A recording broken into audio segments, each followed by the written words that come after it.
Nia Ramadhani dan Ardi Bakri resmi menghirup udara bebas usai jalani rehabilitasi di Fun Campus, Bogor. Pada tanggal 29 Maret keduanya dianggap telah selesai jalani rehabilitasi berdasarkan putusan Pengadilan Tinggi DKI Jakarta, usai keduanya mengajukan banding. Apa kabar Nia dan Ardi usai bebas?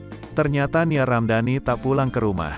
Lantas kemana? WOD, kuasa hukum Nia Ramadhani dan Ardi Bakri mengatakan saat ini keduanya sedang berkumpul bersama keluarganya yakni ketiga anak-anaknya. Ia lagi berkumpul sama keluarga menjalani ibadah Ramadan secara bersama-sama, ucap WOD di Polres Metro Jakarta Selatan, beberapa waktu lalu. Sayangnya WOD tak bisa mengatakan di mana saat ini Ardi dan Nia berada.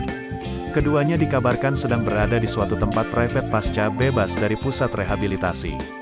Itu dia, saya gak bisa menjelaskan keberadaannya, tapi memang mereka berada bersama-sama, beber WOD.